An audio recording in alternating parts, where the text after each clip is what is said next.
Boa noite minha gente, boa noite grande Douglas, boa noite pessoal que está chegando aí. Vamos hoje para a nossa segunda live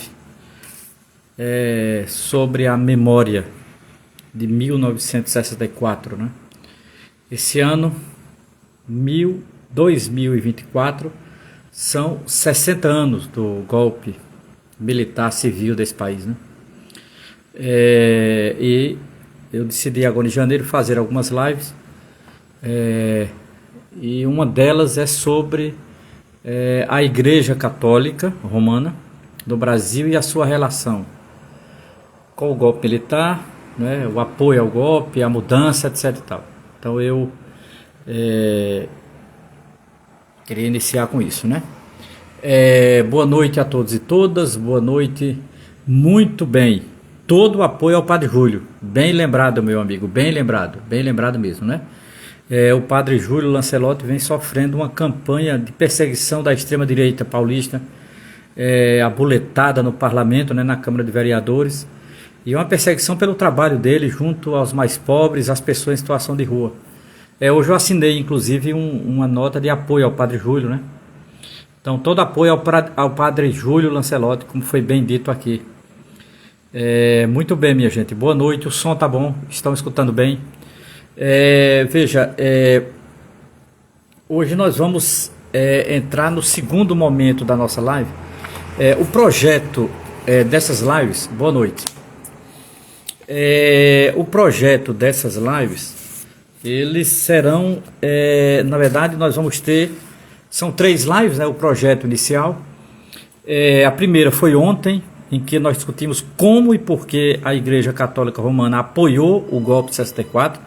Eu demonstrei num documento assinado pela CNBB no final de maio, saudando o golpe militar e saudando os militares. Esse documento ele foi colocado em PDF, eu já distribuí em algumas redes, então está em PDF o documento que eu citei ontem, eu coloquei em alguns grupos, né? Importante todos terem acesso a esse documento. Então, as nossas lives, elas serão da seguinte forma. A primeira foi ontem, não é, sobre a ditadura, sobre o golpe de 64, sobre o apoio da Igreja Católica, sobre quem apoiou, como apoiou, não é, e por quê, não é, de fato, por que houve esse apoio. A segunda live é hoje, não é, aí vai ser exatamente a mudança, né? Também partindo de uma pergunta, não é, por que a igreja mudou, ou como mudou, não é? Então a data é 1969. Eu vou trabalhar alguns acontecimentos de 1969 que forçará a Igreja Católica institucionalmente, né? E aqui eu falo principalmente do episcopado, os bispos católicos, como é que eles mudaram e por que mudaram, né? E amanhã nós encerramos esse conjunto de lives sobre a memória de 1964 com uma análise do documento Eu Ouvi os Clamores do Meu Povo, não é, que é um documento de 1973, não é?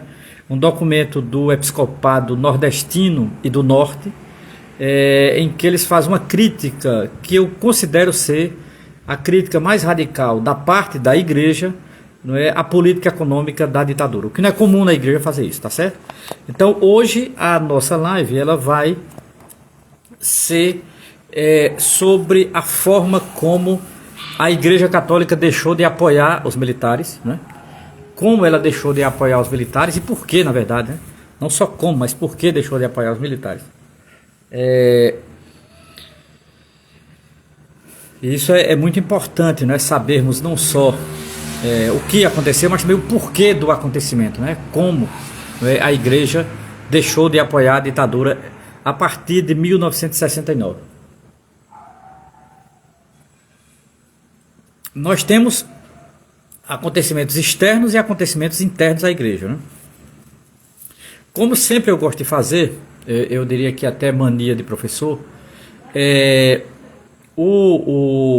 gosto de indicar as referências em que me baseio. Eu gosto de me indicar digamos assim, quais são os fundamentos dos meus argumentos, né? Então, por exemplo, no que se refere ao episcopado, há um livro muito importante, que eu vou tratar dele hoje aqui, foi minha referência. É um livro de um brasilianista, um sociólogo dos Estados Unidos, que estuda a temática da igreja no Brasil, chamado Kenneth Serbin. Kenneth Serbin. Ele escreveu um livro chamado Diálogos na Sombra, Bispos e Militares, Tortura e Justiça Social na Ditadura. Esse livro aqui. Eu reputo ser um livro muito importante, muito bem fundamentado, muita coisa. Algumas coisas eu vou tirar deste livro aqui, porque ele trabalhou com documentos, né, e eu acho um livro importante, né? E obviamente o livro do Frei Beto, porque eu vou tratar dos dominicanos aqui, o batismo de sangue, né? E também um livro, né, muito importante sobre Frei Tito, né? Frei Tito de Alencar Lima, que foi perseguido, e eu acho fundamental, né? Frei Tito aqui, para os que não conhecem, essa é a foto dele. Esse livro eu acho muito importante, de um holandês chamado Ben Strick, um jornalista, Morrer para Viver, a luta de Tito de Alencar Lima contra a ditadura brasileira, né? Com prefácio de Frei Beto. Esse livro é muito importante, é um livrão, inclusive, né? É muito fartamente documentado, um livro muito importante, né, sobre a ditadura. E o livro do Frei Beto, a edição que eu uso é a edição da editora Casa Amarela, da antiga revista Caros Amigos, né? A editora Casa Amarela era ligada à revista Caros Amigos. Esse livro aqui, o livro do Frei Beto, né? Batismo de Sangue. Então, basicamente, essa é a referência de hoje, né? Porque eu vou tratar dos dominicanos, eu vou tratar de alguns fatos mais contundentes, né, sobre a ditadura, e também vou tratar de uma organização que eu acho que foi muito importante ali nessa virada dos anos 60 para os anos 70, que foi uma organização católica chamada JOC. Eu não sei se todos aqui conhecem. A JOC é a Juventude Operária Católica. Tem esse livrinho aqui muito bom sobre a JOC, eu gosto muito, né? A JOC foi fundamental. A JOC, eu diria que foi a organização católica mais radical que eu conheci na minha vida. De todas essas organizações católicas, né, lideradas por leigos, alguns padres e tal, a JOC, Juventude Operária Católica, que começa suas atividades no Brasil em 1947, a JOC foi caminhando para uma radicalização, primeiro porque trabalhava junto aos operários, né? Ela trabalhava com a juventude operária, e não só com a juventude, com os operários de modo geral. Tinha inserção em algumas fábricas em Minas Gerais, São Paulo, Recife, Salvador, Rio Grande do Sul. Então ela tinha inserção, era uma organização católica que tinha inserção naquelas pessoas que ela procurava evangelizar, que eram os operários. Trabalhava muito bem com a juventude operária, tinha atividades culturais com a juventude operária, e a JOC foi fundamental. E tanto o trabalho de base com os operários como as leituras levaram a JOC a se aproximar do marxismo e, consequentemente, a ter uma certa radicalização que durante a ditadura foi um problema. Então, a JOC ela foi fundamental, tá certo? Eu vou tratar um pouquinho aqui da Juventude Operária Católica. Então, basicamente, eu vou tratar aqui do ano de 69 e por que a Igreja Católica mudou na sua relação com os militares. Ela apoiou, eu provei ontem, a partir de um documento que tem de 64, que a CNBB, a maioria de seus bispos e boa parte da igreja apoiou o golpe de 64, né? As mobilizações a favor do golpe já começavam em 63 com as marchas lideradas por mulheres católicas, na sua ampla maioria, pedindo a ditadura, pedindo o golpe, pedindo os militares, etc. e tal, contra o comunismo e tal. Então, assim, essa fúria anticomunista e delirante, ela entrou dentro da igreja, ela fez parte da igreja, ela tomou a cabeça do episcopado, e boa parte dos bispos contra o comunismo, contra o bolchevismo, contra a União Soviética, contra Cuba, apoiou o golpe dos militares. Então a Igreja Católica ela apoiou os militares até 68, né? Não foi um apoio qualquer, ela foi um apoio importante, porque a Igreja Católica era uma instituição muito importante. Para se ter uma ideia, em 1964 o Brasil tinha 80% de católicos. Imagine, 1964 o Brasil tinha 80% de católicos declarados. Então significa dizer, era uma igreja que tinha uma força moral e política muito grande. Então ela ter apoiado o golpe teve um papel significativo nisso, e eu acho que a CNBB deve ter feito uma autocrítica. Se não fez, deveria fazer, porque isso foi um apoio absolutamente equivocado, foi um erro grave, né? E a própria CNBB reconhece isso quando, no final de 68, começa a tirar o apoio à ditadura militar. Então veja, o que aconteceu, para que os bispos católicos e a maioria do seu clero, dos padres, e obviamente um setor do laicato de classe média, não mais apoiasse os militares na passagem de 68 para 69. É obviamente um acontecimento da própria ditadura, né? Que é o caso de dezembro de 68, que é o AI-5, o Ato Institucional número 5. O Ato Institucional número 5, ele foi, digamos assim, Leonel Brizola chamava de o golpe dentro do golpe, né? Foi o golpe do golpe. Essa é a tese de Leonel Brizola, que eu acho muito importante, né? Brizola repetia isso várias vezes, em vários lugares eu vi o ex-governador Leonel Brizola repetindo isso. E não tenho dúvida, Leonel Brizola tinha razão, né? A radicalização do golpe se deu com o AI-5, e o AI-5 foi uma forma de golpe dentro do próprio golpe, né? Então, assim, o fim de habeas corpus, né? Basicamente o fim das eleições, não é? O Brasil basicamente não tem mais propriamente uma democracia civil. Os militares vão decidir tudo, e principalmente a maneira com que o AI-5 liberou, não é? Tortura, perseguição, invadir casa, tudo em nome da maldita Lei de Segurança Nacional, ou como dizia José Comblan, ideologia da segurança nacional. Então, nesse sentido, o AI-5 foi um certo balde de água fria na cabeça da Igreja Católica Romana, a igreja que vinha tentando costurar uma aliança com o Estado, tentando apaziguar, né, o clima, não é, que estava na sociedade brasileira, as mobilizações que a partir de 67, 68 retomavam, as mobilizações populares, as críticas aos militares. A Igreja Católica estava passando panos quentes, a Igreja Católica estava fazendo papel meio de pelego mesmo, ficar no meio, entre os militares e o povo e tal.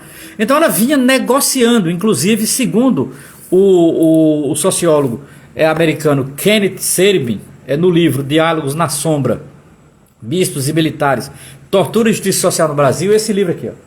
Nesse livro aqui, eu acho que é muito importante, porque nesse livro aqui, o Kenneth Serbin, ele diz uma coisa muito importante. Os bispos católicos, eles estavam construindo um diálogo com os militares para tentar amenizar aquele clima que se precipitava sobre o Brasil, que era um clima que se podia levar até uma revolução, né? Então, assim, claro que não levaria, mas os bispos, preocupados com isso, começaram a costurar com os militares. Tinha um bispo, que ele sempre foi um bispo de tradição conservadora, que tinha uma boa ligação com os militares, e ele estava costurando uma relação com os militares, que era Dom Eugênio Salles. Dom Eugênio Salles foi bispo em Natal, no Rio Grande do Norte, foi bispo em Salvador, e depois foi bispo no Rio de Janeiro. Morreu no Rio de Janeiro como bispo titular, arcebispo, na verdade, cardeal, depois vira cardeal. Ele é nomeado cardeal.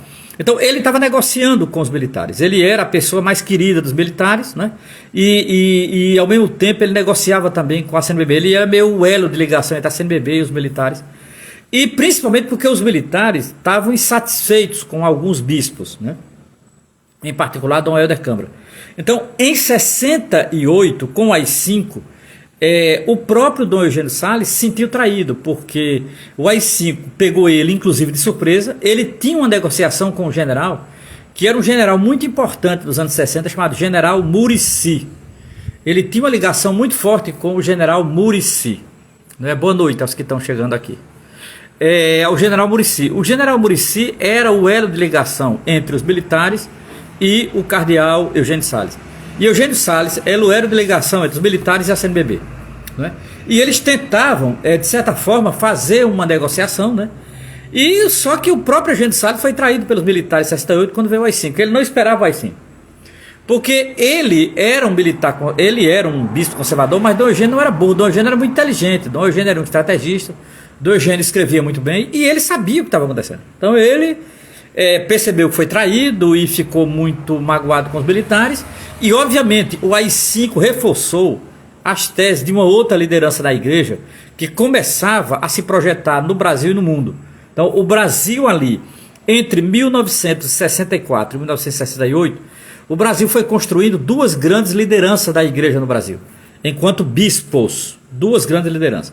De um lado, Eugênio Salles, que liderava um pequeno setor conservador. Do outro lado, Dom Helder Câmara, que liderava um setor mais jovem do episcopado, um episcopado que estava sendo renovado depois do Concílio Vaticano II, e em particular depois da ascensão de Paulo VI. Paulo VI assume a igreja em 1965, né? Até o final dos anos 70, até 79. Então, com a ascensão de Paulo VI à condição de Papa, Paulo VI começa a estabelecer um diálogo maior com o Brasil. Paulo VI conhecia Dom Helder desde antes que era bispo, quando Paulo VI era cardeal de Estado, não é? E Dom Helder era jovem bispo auxiliar no Rio de Janeiro. Eles se conheciam desde Roma e eles tinham uma certa amizade. Inclusive tem um livro da editora Paulo sobre Paulo VI e Dom Helder. Exatamente, Soares. Entre 63 e 78, Paulo VI é o Papa da Igreja. E Paulo VI ele tinha uma ligação muito forte com Dom Helder Câmara, né? E ele conclui o Vaticano II, porque o Vaticano II, o João XXIII, ele morre no meio, né? João XXIII morre em 63, e o Vaticano II está vivendo Popa, né? Ele poderia até cancelar o concílio, como aconteceu com o Vaticano I, mas ele não cancela, muito pelo contrário, ele não cancela. Ele mantém, não é, o Concílio Vaticano II e termina em 65 o concílio, né? A partir de 65, você tem já estabelecido o Concílio Vaticano II, e você vai ter uma ascensão, no caso brasileiro, de Dom Helder Câmara de um lado e Dom Eugênio Salles do outro, né? E, consequentemente, haverá uma ala mais jovem de bispos, né? Quando eu digo jovem, não é jovem de idade, mas é jovem assim, no episcopado. Então, Dom Paulo Evaristo Arnes vai ser nomeado depois, não é? Porque você tinha liderando a diocese de São Paulo o cardeal Agnello Rossi. Agnello Rossi era muito conservador, era amigo dos ditadores, não é? O cardeal Agnello Rossi acaba em 1970 saindo para Roma, ganha um cargo lá em Roma e abre, não é, a vacância na arquidiocese, e é nomeado para a arquidiocese o bispo Dom Paulo Evaristo Arnes, que era um franciscano, que ele é nomeado, né, um franciscano. Ora, ali entre 68 com as 5, 70, começa uma mudança muito forte dentro da igreja, né? Então, assim, muda o episcopado aparece um episcopado mais jovem, um pouco mais progressista. Nesse caso, os exemplos são Dom Helder Câmara e depois Dom Paulo Evaristo Arnes, e o que vem depois nos anos 70, né? E, consequentemente, uma ala conservadora ela vai perdendo poder na igreja depois de 68, né? Apesar do cardeal do Rio de Janeiro, Dom Eugênio Salles, ter sido sempre uma grande liderança, ter tido uma ligação até o fim da ditadura com os ditadores, e não só, ele também teve uma ligação muito forte com a Rede Globo, né? Dom Eugênio Salles era amigo pessoal de Roberto Marinho, então ele fazia meio essa ponte, militares, Globo, militares e tal. E Dom Eugênio, Dom Eugênio sempre foi uma pessoa muito próxima à tradição conservadora, né? Não era um reacionário, não era um antipapa, não era anti-Vaticano II, mas ele não tinha ligação nenhuma com o Dom Antônio Castro Maia, com o Eugênio, com o Geraldo Proença Singol, não tinha ligação. Dom Eugênio era um conservador, não era um reacionário, um antipapista, né? Então, assim, eu acho que é muito importante, porque essa geração de novos bispos, exatamente, vai aparecer Dom Fragoso, Dom Zé Maria Pires, Dom Luiz Gonzaga, que vai ser bispo em Vitória, depois em Campina Grande, Dom Marcelo Cavaleira, que será tardiamente bispo. Dom Marcelo só será cavaleiro só será bispo no final dos anos 70 na diocese de Guarabira. Ele será o primeiro bispo de Guarabira. Então, assim, você vai ter uma geração nova de bispo, né? Isso vai mudar a relação da igreja com os militares. Agora, veja, alguém poderia estar pensando, mas Homero, a mudança da igreja se deu apenas porque mudou os bispos? De maneira nenhuma. Aí eu acho um erro. Eu acho um erro acreditar que a mudança se deu apenas porque mudou os bispos. Bispo não é um ser de mudança. Coloquem na cabeça isso, todos e todas que estão aqui. Bispo não é um ser de mudança. Bispo, de um modo geral, é um ser de conservação. Bispo de mudança é raro, é exceção. Não é regra. A regra do episcopado é ser a conservação. O que mudou, na verdade, de fato mudou a igreja, foram pelo menos 3 acontecimentos fundamentais. 3 acontecimentos dentro da própria, não é, Igreja Católica Romana. Não é? Esses acontecimentos, eles foram fundamentais para mudar a própria igreja. Vamos lá. O primeiro acontecimento foi 1969, particularmente maio de 1969, é assassinado no bairro da Várzea um padre chamado Padre Antônio Henrique Pereira Neto, Padre Henrique. O Padre Henrique era assessor de Dom Helder, tinha sido ordenado por Dom Helder, era uma figura muito importante no meio universitário, era um padre muito progressista, e ele era uma espécie de homem ligado a homem de confiança de Dom Helder Câmara, não é? Eles obviamente não podiam matar Dom Helder Câmara, nem prender e torturar por ser um bispo, um arcebispo, né, numa cidade como Recife, e ao mesmo tempo ser um homem muito ligado ao Papa. O que é que eles fizeram? Mandaram um recado para Dom Helder, prendendo, torturando e matando o Padre Henrique.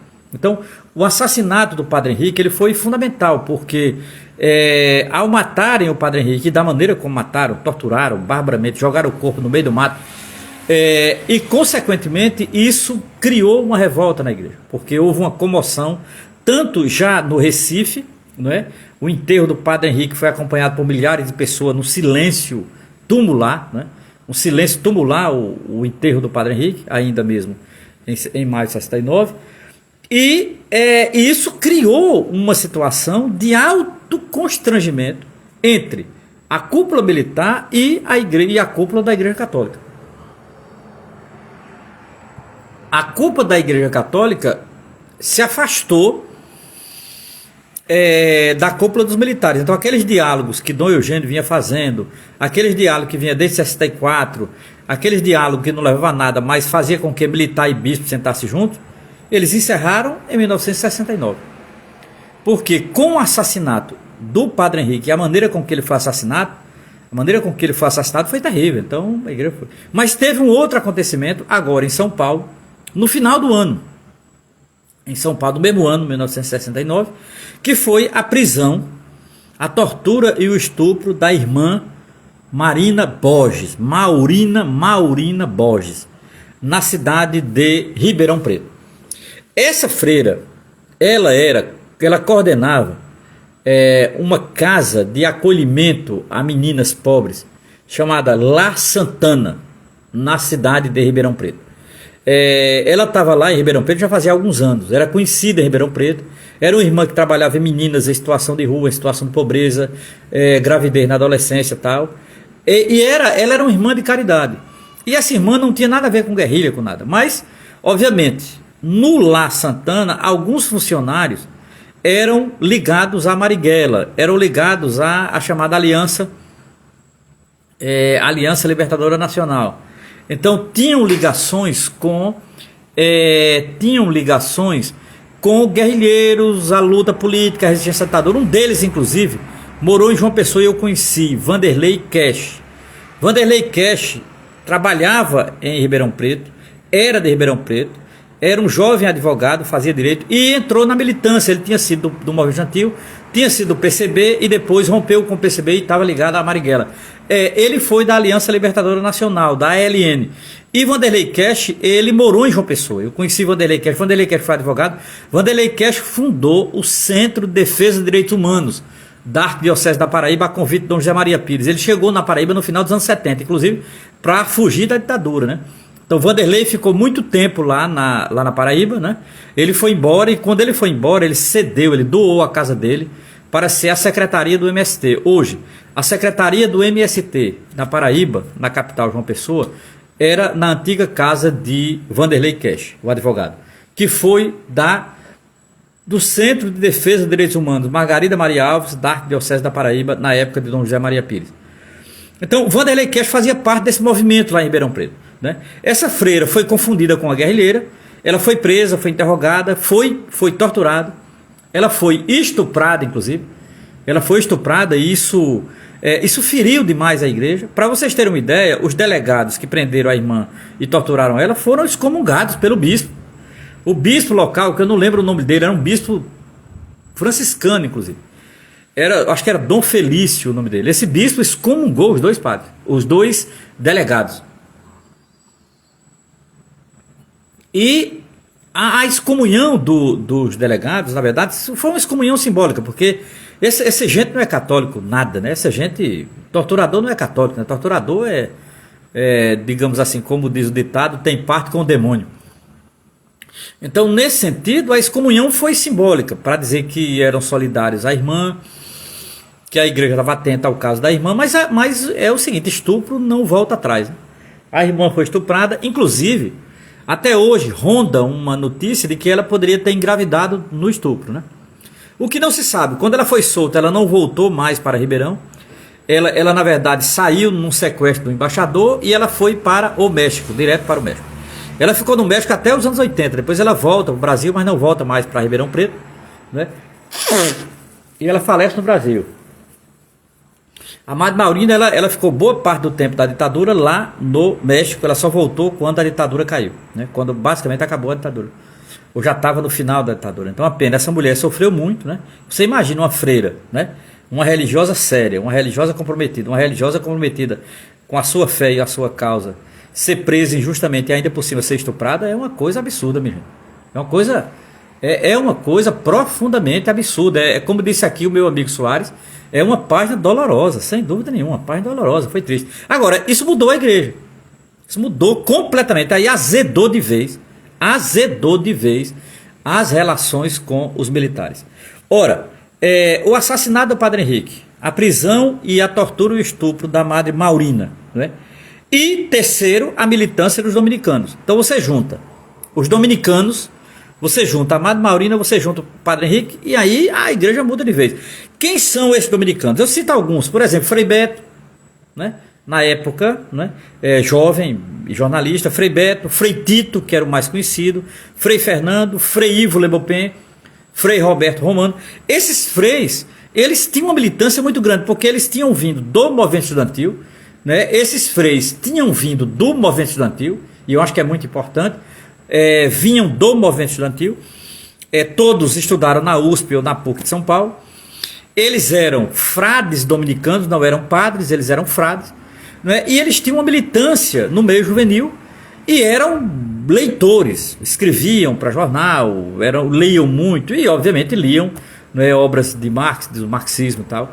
E esses freis dominicanos, eles na verdade criaram uma ligação muito umbilical, muito não, umbilical, né? Não existe muito, uma ligação umbilical com Carlos Marighella. Isso é muito importante.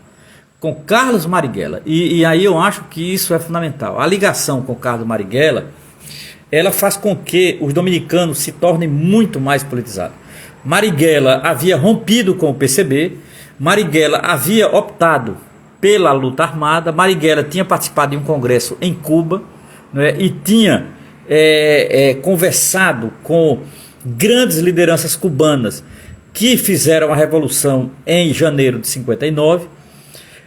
Marighella volta animado de Cuba, né? E já volta na intenção de organizar a luta armada no Brasil. Marighella era um homem inteligente, Marighella era um homem sensível, Marighella era um estrategista, isso é fundamental. Marighella não era apenas um homem sensível e inteligente, Marighella era um grande estrategista. Marighella tinha um discurso muito articulado e Marighella percebeu que a igreja era fundamental, pelo menos na sua ala progressista, para um processo primeiramente de resistência à ditadura e depois de uma possível revolução. Marighella, entenda, Marighella ali por volta de 67, 68, 69, Marighella era um revolucionário. Espero que a palavra não choque ninguém aqui. Marighella era um revolucionário, né? E isso eu acho que não é pouco. Então Marighella, ele estava, digamos assim, muito engajado, não só no combate à ditadura, porque o projeto de Marighella não era apenas combater a ditadura. Combater a ditadura era o primeiro passo. Derrubar a ditadura é o primeiro passo. O que o Brasil precisava era de uma revolução popular, no formato cubano. Só que Marighella percebia, e aí vem uma coisa que eu acho fundamental, Marighella era muito inteligente nesse sentido. Marighella, ele percebia que nenhuma mudança acontecia no Brasil se não passasse pela Igreja Católica. A Igreja Católica era uma religião muito influente no povo. Para o bem ou para o mal, acertando ou não, Marighella tinha isso como convicção ideológica. Marighella não era propriamente um religioso. Marighella não era católico no sentido de militante nas hostes católicas. Mas Marighella percebia que era importante uma aliança com o setor progressista da Igreja Católica, porque esse setor tinha ligação com o povo, tinha trabalho de base. Lembremos disso, meus amigos. Tinham trabalho de base. Os dominicanos, por que os dominicanos? Porque os dominicanos chama-se OP, Ordem dos Pregadores. Eles eram pregadores. E não há processo revolucionário sem pregador revolucionário. Isso é, parafraseando Lênin, não há processo revolucionário sem pregador revolucionário. E Marighella sabia disso, né? E ele procura os dominicanos, ele procura se articular com os dominicanos. Os dominicanos tinham uma editora chamada Duas Cidades, em São Paulo. Os dominicanos tinham trabalho com o povo, os dominicanos escreviam, os dominicanos eram inteligentes. Os dominicanos, naquele momento, era a congregação religiosa mais avançada e mais inteligente que a Igreja Católica tinha no Brasil. Ora, Marighella faz uma aliança com os dominicanos. Uma aliança mesmo, não era brincadeira, era uma aliança, inclusive, era uma aliança subterrânea, era uma aliança clandestina, mas era uma aliança. E os dominicanos, eles ganharam, a partir de Marighella, uma grande politização. Por exemplo, Marighella presenteou aos frades dominicanos que ele tinha contato o seu livro importante, que depois será publicado na França pela revista de Jean-Paul Sartre, que é o Manual do Guerrilheiro Urbano, né? E Marighella deu aos dominicanos não só o Manual do Guerrilheiro Urbano, como ele deu aos dominicanos uma série de textos que ele fazia de análise de conjuntura da América Latina, do Brasil, da geopolítica internacional. Marighella, minha gente, era uma das figuras mais importantes da luta revolucionária na segunda metade dos anos 60. É porque a gente não tem hoje, principalmente as gerações mais jovens, não tem hoje a dimensão de quem era Carlos Marighella. É uma pena. Não tinham hoje, uma geração mais jovem não tem a dimensão de quem é Carlos Marighella. Recentemente saiu um filme dele, né, do Wagner Moura, que eu acho que ajuda a entender Marighella. Eu tenho críticas ao filme, mas eu acho que o filme foi importante para relembrar a imagem de Marighella. Tem um documentário, que eu acho que é de uma sobrinha dele, né? Tem um documentário também de Carlos Pronzato. Nós temos 3 filmes sobre Marighella do Brasil nos últimos 20 anos, né? E temos o Manual do Guerrilheiro Urbano, temos a biografia dele, que é importantíssima, não é? A biografia de Carlos Marighella, que foi publicada pela editora Companhia das Letras, né? Então nós temos um conjunto de obras que dá para entender quem de fato é Carlos Marighella. Rapaz, que lembrança maravilhosa! Que lembrança maravilhosa, um rap, exatamente. Os Racionais, em particular Mano Brown, que tem uma simpatia muito grande por Marighella, fizeram um rap, exatamente. Muito bem lembrado, tem um rap, né, de homenagem a Marighella, inclusive um rap e um clipe, né? Um clipe, né, a partir do Manual do Guerrilheiro Urbano, correto, bem lembrado. Mano Brown tem grande admiração por Marighella, viu? Mano Brown tem grande admiração por Marighella. Eu diria que é importante entender o seguinte, que Marighella era a figura-chave na segunda metade dos anos 60. Ele chegou a ser considerado pela ditadura o inimigo público número 1 da ditadura. Então, caçar Marighella em 69 era a prioridade da ditadura. Marighella, a ditadura tinha medo de Marighella. A ditadura percebia que Marighella não era brincadeira. Para a ditadura, ou para qualquer ditadura, um homem como Marighella não pode viver. Um cérebro como o de Marighella não pode funcionar em qualquer ditadura. Então, assim, Marighella passa a ser uma espécie de mentor ideológico dos dominicanos. E os dominicanos mudam, né, e assumem uma posição mais radical. Então, nesse sentido, o assassinato do padre Henrique, a prisão e estupro da Madre Maurina e as mudanças dos dominicanos força a igreja a ir ao combate à ditadura. Agora, há um fato, que eu acho que é um fato importante, não é, que é uma palavra-chave que vai colocar os bispos meio que na berlinda, é a palavra tortura. Essa palavra, ela passa a entrar no vocabulário da esquerda brasileira e, de um modo geral, uma parte da sociedade civil, a partir de 67 para 68. A palavra tortura. O Brasil é um país que tem tortura. O Brasil tem torturas em porões. A ditadura de plantão tortura civis. A ditadura de plantão assassina civis. A ditadura de plantão, ela faz corpos desaparecer. Ela desaparece com corpos que foram torturados. Ora, a palavra tortura vira um problema para a própria ditadura, porque em nome da ditadura, em nome da tortura, a ditadura fica queimada fora do Brasil. Há uma queimação da ditadura no exterior e a igreja vai ter responsabilidade nisso. Por isso que a palavra tortura, ela passa a ser o carro-chefe do que eu chamo de esquerda católica. A esquerda católica, liderada, agora sim, não é, pelo mais importante bispo brasileiro na década de 70, chama-se Dom Helder Câmara. Ele é cearense, mas fez sua vida religiosa em Pernambuco. Mas veja, Dom Helder foi bispo, foi padre no Ceará, foi padre no Rio, foi bispo auxiliar no Rio, e depois, em 64, ele assume a liderança da Arquidiocese do Recife e Olinda.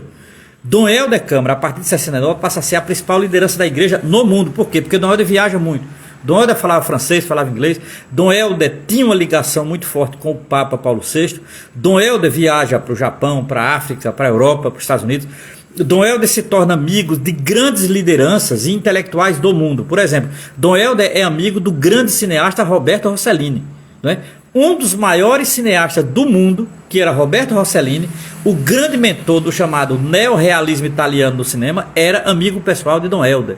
Amigo pessoal. Rossellini, eu não sei se todos aqui sabem, Rossellini era católico, né? Rossellini era católico de frequentar missa em Roma e tudo. Agora, era um católico antifascista. Rossellini não era um católico de direita. Rossellini era um católico antifascista. Eu admiro muito esse cineasta italiano. Para mim, o maior cineasta italiano. Chama-se Roberto Rossellini. Era amigo de Dom Helder. Dom Helder era amigo de uma série de intelectuais, franceses, intelectuais americanos. Então Dom Helder, ele passa a ser uma liderança da igreja fora do Brasil. E isso a ditadura não esperava. A ditadura não esperava pelo crescimento vertiginoso da imagem de Dom Helder Câmara. Dom Helder Câmara tem um documentário sobre ele, chamado Dom Helder Câmara, O Santo Rebelde, de Erika Bauer, né? Eu recomendo esse documentário. Quem não conhece Dom Helder, quem não conhece a grandeza de Dom Helder Câmara, por favor, veja este documentário, né? Dom Helder, O Santo Rebelde, de Erika Bauer. Esse documentário ele é fundamental para você entender. Então Dom Helder Câmara chegou a ser indicado como Prêmio Nobel da Paz. Dom Helder Câmara chegou a receber títulos de doutor honoris causa em várias universidades. Dom Helder Câmara passa a ser a maior liderança do catolicismo no mundo nos anos 60. Eu diria que a figura pública de Dom Helder era maior do que a do Papa. Isso é um problema, né? O Papa, geralmente os papas não gostam disso, né? Dom Helder Câmara passa a ser uma grande referência. E Dom Helder Câmara era muito inteligente. Dom Helder Câmara era mais do que inteligente. Dom Helder Câmara era um estrategista. Eu até diria que o maior estrategista da Igreja Católica no século XX é Dom Helder Câmara, né? Eu diria, estudando o catolicismo no século XX, eu diria que a Igreja Católica teve dois grandes estrategistas, um de direita e o outro de esquerda. O de direita era o antigo cardeal do Rio, chamado Dom Sebastião Leme. Dom Sebastião Leme. Dom Sebastião Leme também foi arcebispo no Recife e Olinda, depois foi para o Rio, no Rio virou cardeal. Dom Sebastião Leme era um homem inteligentíssimo, era um estrategista, só que era um homem muito conservador, era um romanizado e era um homem muito centralizador, mas era um homem inteligentíssimo.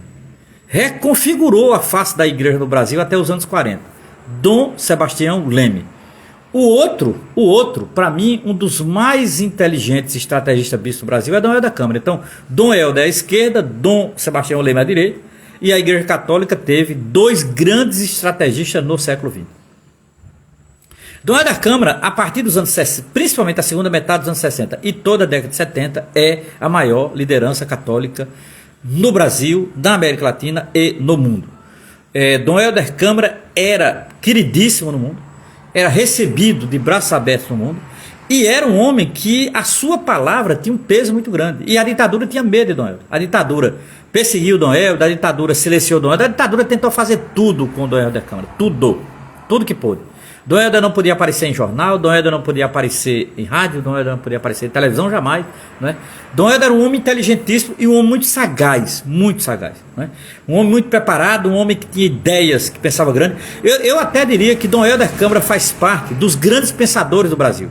Eu, Romero Venâncio, colocaria Dom Helder enquanto pensador do Brasil, ao lado de Caio Prado Júnior, ao lado de Gilberto Freire, ao lado de Sérgio Buarque de Holanda, ao lado de Antônio Cândido, ao lado de Florestan Fernandes, ao lado de Maria Isaura Pereira de Queiroz, ao lado de Eliette Safiotti, ao lado de grandes pensadores do Brasil. Ao lado de grandes pensadores do Brasil. Dom Helder não foi apenas um bispo, e foi um grande bispo. Dom Helder não foi apenas um pastor, foi um grande pastor. Dom Helder não foi apenas um homem de fé, foi um homem de muita fé. Mas Dom Helder foi um pensador do Brasil. E isso deve ser estudado. Dom Helder deve ser estudado como pensador do Brasil. Dom Helder tinha um projeto para o Brasil, que era um projeto de combate à fome. Dom Helder pensava o Brasil a partir dos de baixo. Dom Helder pensava o Brasil a partir dos pobres. E Dom Helder via na fome, né, o grande desafio da política brasileira. Significa dizer, Dom Helder era um homem que pensava grande, Dom Helder era um homem de causas. E geralmente pessoas que têm causas grandes são pessoas temíveis, porque essas pessoas que têm causas grandes, elas não são de brincadeira, né? Elas não são pessoas de mudar facilmente, elas não são pessoas de trair, elas são pessoas de uma absoluta coerência tal. Então, Dom Helder Câmara era, digamos assim, uma das figuras mais importantes, não é, da história do Brasil ali na segunda metade dos anos 60 e na década de 70. Só que o Brasil vivia uma ditadura, e a ditadura odiava Dom Helder, e obviamente Dom Helder não queria, não é, ligações com a ditadura. Dom Helder foi fundamental. Então, nesse sentido, o caso da irmã Maurinda Borges, o assassinato de Padre Henrique para atingir Dom Helder, o caso dos dominicanos levou Dom Helder a uma posição mais radical à esquerda. E Dom Helder passa a liderar a CNBB contra a ditadura, né? E consequentemente Dom Helder passa a liderar não só a CNBB, Dom Helder passa a interferir na nomeação de bispos. Ora, vejamos aqui só para chamar a atenção, né, de todos que estão aqui nessa sala. Para se ter uma ideia, Dom Helder foi fundamental para figuras como Dom Paulo Evaristo Arnes, Dom Pedro Casaldáliga, Dom Ivo Loscheider, Dom Aloísio Loscheider, Dom Luciano Mendes e Almeida, Dom Mauro Morelli, Dom Adriano Hipólito, grande bispo de Nova Iguaçu, Dom Valdir Calheiros, Dom José Maria Pires, Dom Vicente Távora, que era amigo dele, Dom Lamartine. Então, assim, uma série de bispos. Dom Helder foi fundamental ou para a nomeação ou se tornou amigos para pensar o Brasil. Eu até diria que o período de Dom Helder na CNBB e ligado a esses bispos que eu citei agora foi o melhor período da igreja, foi onde você teve bispos com altíssima grandeza, né? Quando eu lembro de bispos desse, eu conheci pessoalmente Dom José Maria Pires. Eu trabalhei com Dom José Maria Pires no início dos anos 90 e depois Dom Marcelo Cavalheiro em João Pessoa. E eram dois grandes bispos muito inteligentes. Quando eu olho o episcopado hoje, chega a dar uma angústia, né? Como o episcopado brasileiro se tornou pequeno, como o episcopado brasileiro é fraco intelectualmente, como o episcopado brasileiro é suscetível aos poderes e suscetível às tentações do capitalismo, né? Como o episcopado brasileiro se tornou elitista, né? Como o episcopado brasileiro se tornou tolo na sua maioria. É claro, todos não, todos não, né? Você tem, sei lá, alguns bons bispos preparados intelectualmente, sérios, engajados, mas são muito poucos. A maioria do episcopado brasileiro é muito fraco. A maioria do episcopado brasileiro está alheio à situação do Brasil. A maioria do episcopado brasileiro não está à altura do que o Brasil é hoje. É uma pena, lamento dizer isso, né? Lamento dizer isso aos católicos que estão aqui, mas é o jeito, né? Eu nunca vi tanto bispo ruim como eu vejo agora. Tanto bispo fraco. E nessas redes digitais, eles envergonham qualquer um. Eu escuto certos bispos e digo, cara, como é que esse homem chegou a ser bispo, né? Como nomearam essa figura, né? Paciência, fecha parênteses, eu não vou discutir o episcopado contemporâneo. Qualquer dia desse eu faço uma live só para discutir esse episcopado contemporâneo. Mas sinceramente é desanimador, né? Eu prefiro ficar no momento de grandeza do episcopado brasileiro, que foi exatamente a década de 60 e 70, em que você teve bispos de uma importância grandiosa para a igreja e para o Brasil, porque não eram homens que pensavam apenas na igreja, pensavam principalmente no Brasil, né? Eram homens que pensavam grande. A coisa pior do mundo é um bispo que pensa pequeno. Um bispo que pensa pequeno é um bispo pequeno, é um bispo nanico. Um bispo, até pelo cargo que ocupa, deve pensar grande, deve pensar como um estadista, e são poucos que pensam assim. Dom Helder pensava como um estadista. Dom Helder era uma liderança espiritual e ao mesmo tempo era um estadista, e isso é fundamental, não é, num país como o Brasil e num continente como a América Latina. Ora, voltando aqui, então nesse sentido, Dom Helder, ele lidera de maneira extraordinária uma grande liderança no Brasil contra a ditadura militar. Dom Helder passa a ser uma figura importantíssima enquanto liderança da igreja no Brasil. Passa a ser uma liderança fundamental, né? E eu diria que a década de 70 é a década de Dom Helder Câmara. Dom Helder articula a CNBB, Dom Helder articula o episcopado brasileiro e nordestino, Dom Helder articula a igreja internacionalmente na América Latina, na Europa e nos Estados Unidos. Dom Helder faz contatos e projetos com o mundo, o que é fundamental. Dom Helder traz para Recife grandes intelectuais e grandes projetos. Para você ter uma ideia, foi Dom Helder que trouxe para Pernambuco o padre José Comblan. Não sei se todos aqui conhecem. Para mim, um dos padres mais importantes na história do Brasil dos últimos 40 anos. O padre Comblan foi absolutamente fundamental enquanto teólogo e enquanto estrategista de organizações. Então foi Dom Helder Câmara que traz,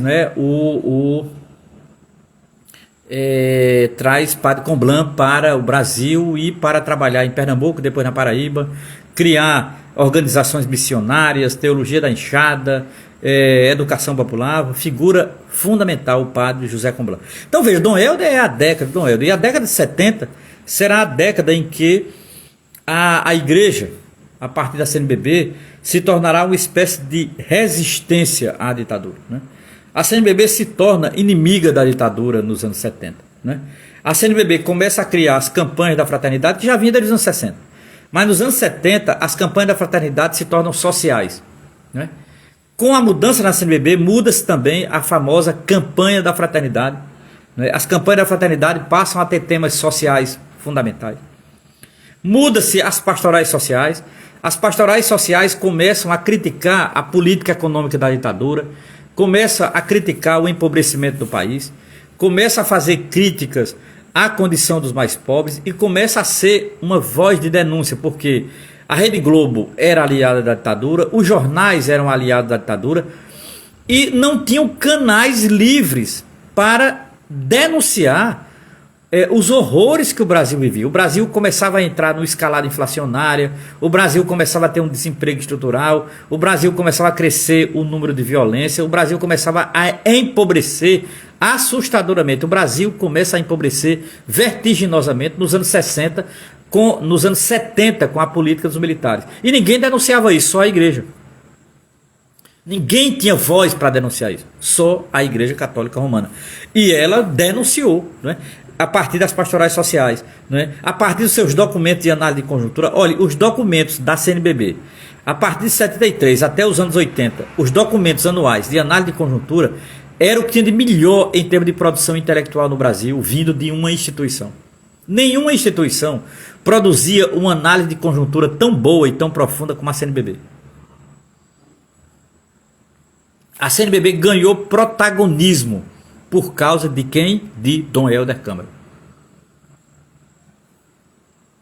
A CNBB ganha um protagonismo absolutamente extraordinário, fora do comum para uma organização episcopal, né? E Dom Helder, ele passa a ser fundamental, né, na forma de análise de conjuntura da CNBB. Formou uma geração inteira, inclusive eu. Formação inteira. Se não fosse a igreja, não teria a formação que tive. Foi fundamental para mim, né? Enquanto adolescente, jovem, etc. Então, assim, aí vem uma coisa que é fundamental, as chamadas SEBs, as comunidades eclesiais de base, né? Nas periferias, a ideia de trabalho de base, trabalhar com o povo, a linguagem popular, se aproximar do povo, ouvir as dores do povo, ouvir os clamores do povo, organizar o povo por comida, por moradia, por saneamento básico, por emprego. A ideia de organizar o povo, isso é absolutamente fundamental. Companheiros e companheiras que estão aqui, isso é fundamental, minha gente. Houve um momento em que a igreja foi fundamental para organizar o povo pobre. Saibam disto, os mais jovens que estão aqui acompanhando essa live, porventura. Houve um momento em que a igreja foi fundamental para organizar o povo pobre. Que momento, hein? Momento raro, né, meus amigos? Eu tenho que reconhecer e tenho que tirar o chapéu. Momento raro, momento muito raro. Organizar trabalhadores, desempregados e trabalhadoras, trabalhadores organizados, movimento sindical, o movimento popular, o movimento social, a Igreja Católica, no seu setor de esquerda, a chamada esquerda católica, ela ajudou a criar o PT, ajudou o movimento sindical se retomar, ajudou o MST, não é? Então assim, ajudou movimentos de moradia. Entre as décadas de 70 e 80, a esquerda católica esteve na base das principais organizações populares. Repito e provo, se for necessário, né? Repito e provo. Nos anos 70 e 80, a Igreja Católica, em plena ditadura, esteve na base das principais organizações populares desse país. Organizou o movimento popular, movimento social, movimento sindical, PT, CUT, etc. Digo e repito, o CIMI, bem lembrado, meu amigo, bem lembrado, o CIMI. O CIMI, uma das organizações mais honradas da Igreja Católica. Uma das organizações mais sérias da Igreja Católica, o CIMI, o Conselho Indigenista Missionário. Fundamental, que teve à sua frente durante um bom tempo figuras como Dom Pedro Casaldáliga, figuras como Dom Tomás Balduino. Imagina, o Brasil já teve figuras como Dom Tomás Balduino, figuras como Dom Pedro Casaldáliga, né? É impressionante isso, minha gente. Não podemos esquecer, não podemos perder essa memória. Onde está essa memória? Não podemos perder esta memória. Não podemos. Isso é fundamental, né? Então, nesse sentido, a igreja esteve na base dessas, a ponto de ter figuras como o irmão Vicente Canhãs, viu, meu amigo? Meu amigo jesuíta, o irmão Vicente Canhãs, você deve conhecer muito bem, o grande Vicente Canhãs, não é, que foi um grande jesuíta, um grande irmão jesuíta, que assumiu a causa indígena como a grande causa cristã, né? Uma figura importante. Então, assim, a Igreja Católica teve figuras fundamentais dos anos 70 e 80, e isso incomodou a ditadura e ajudou a derrubar, ou pelo menos a encurtar, né, a história da ditadura nesse país. Foi uma história nefasta, uma história miserável, né? Uma coisa eu não tenho, olha, sinceramente, eu não tenho nenhuma simpatia pelo que foi a ditadura nesse país. É preciso ter memória do que foi para isso não se repetir, né? E para os mais jovens que não conheceram o que foi a ditadura, teve pelo menos um exemplo, que foi Bolsonaro em 18 a 22. É saber que Bolsonaro é cria podre, uma cria podre da ditadura. Bolsonaro é filho do ventre podre da ditadura militar brasileira. E isso deu figuras como, né, como Bolsonaro. Então, nesse sentido, bem lembrado também, Ronaldo, os mártires, né? O conjunto de mártires da terra nos anos 70 e 80 são vários, né? Padre Josimo Tavares, o padre Ezequiel Ramin, por exemplo, né? Padre Ezequiel, o padre Josimo Tavares, não é? Uma série de religiosas, né, e de leigos que, de certa forma, foram assassinados. Perfeito, bem lembrado também, bem lembrado do Carmo, a biografia de Ana Helena Tavares, a biografia de Dom Pedro Casaldáliga, de Ana Helena Tavares, publicado pela editora Vozes, recomendo. Esse trabalho da Ana Helena, da jornalista, ela é belíssimo. Linda biografia de Pedro Casaldáliga. Retoma essa memória, viu? Retoma esta memória, o trabalho de Ana Helena. Então veja, eu queria dizer a vocês que, nesse sentido, a mudança da igreja foi fundamental a partir de 69. Entre 69 e 85, a igreja passou para o lado do combate à ditadura. E essa memória é fundamental ser recuperada, né? A partir do estupro e da prisão de Madre Maurina, a partir do assassinato de Padre Henrique, a partir da mudança ideológica dos frades dominicanos, a partir da palavra tortura como uma palavra fundamental para combater a ditadura, e principalmente a figura de Dom Helder Câmara foi absolutamente fundamental para mudar a posição ideológica da Igreja Católica no Brasil nos anos 70 e nos anos 80. Nos anos 80, a Igreja Católica esteve nas ruas incentivando as diretas já, esteve no debate da Constituinte, escreveu um documento em 86 maravilhoso, por uma nova ordem constitucional. Eu acho um dos melhores documentos da CNBB enquanto documento oficial, um livrinho azul sobre por que termos uma nova Constituinte. Então, nesse sentido, absolutamente fundamental esse período para a memória do povo brasileiro, para a memória da classe trabalhadora brasileira, para a memória dos de baixo, né? Esse período que vai de 69, quando a igreja muda radicalmente e se torna combatente da ditadura, a partir da prisão de Madre Maurina, a partir do assassinato de Padre Henrique, a partir da mudança dos dominicanos, a partir da liderança de Dom Helder Câmara, ela muda e, consequentemente, ela avança, né, num pensamento do que eu chamo de esquerda católica, aquilo que Michel Louvi chama de esquerda católica. Ele dá fundamento sociológico a essa ideia de esquerda católica, né, e avança em termos de movimento social, movimento popular, em termos de trabalho de base. Nós vamos ter as comunidades eclesiais de base, nós vamos ter o CIMI, o Conselho Indigenista Missionário, nós vamos ter depois a CPT nos anos 80, a Comissão Pastoral da Terra, né, vamos ter o trabalho com adolescentes e crianças, vamos ter um trabalho com jovens, vamos ter o trabalho, inclusive, vamos ter nos anos 80 os APNs, Agentes de Pastorais Negros. A igreja entrará no debate da causa negra. Em 88 vai ter a campanha da fraternidade sobre o negro. Então, assim, vai ser um movimento importantíssimo, né, para o Brasil contemporâneo. E eu diria que não é uma mudança apenas do catolicismo. Vai ser uma mudança também para, de certa forma, mudar a própria ideia de democracia no Brasil. Então, a ideia de voltar a esse período é fundamental. Eu nunca vou esquecer as comissões de direitos humanos das arquidioceses, a partir da Comissão de Justiça e Paz da Arquidiocese de São Paulo e a figura de Dom Paulo Evaristo Arnes. Dom Paulo Evaristo Arnes é o mentor da chamada Comissão de Justiça e Paz. Vai ser fundamental para encampar o debate sobre tortura, encampar a visita a prisões, denunciar a tortura, reivindicar habeas corpus, né, pressionar a ditadura para soltar presos políticos, evitar a tortura em presos políticos, incomodar os militares.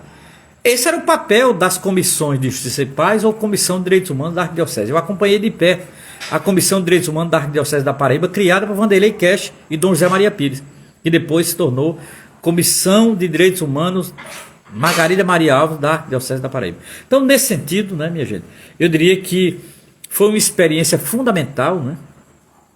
Eu diria que o pouco de democracia que temos não teria acontecido se não fosse esse trabalho dessa geração chamada esquerda católica. E essa memória, agora no ano de 2024, em que lembramos os 60 anos do golpe de 64, é fundamental que essa memória volte, né? E eu, juntamente com outros amigos e amigas, estamos engajados em recuperar essa memória, né? Então, assim, nesse mês de janeiro são essas lives, né, sobre a igreja e a ditadura, a igreja e o golpe de 64. Não é? O mês de março e abril eu estou organizando uma leitura coletiva da obra Brasil Nunca Mais, né?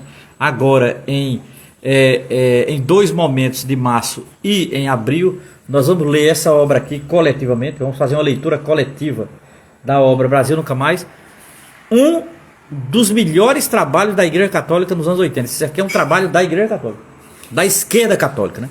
Que teve à frente Dom Paulo Evaristo Arnes.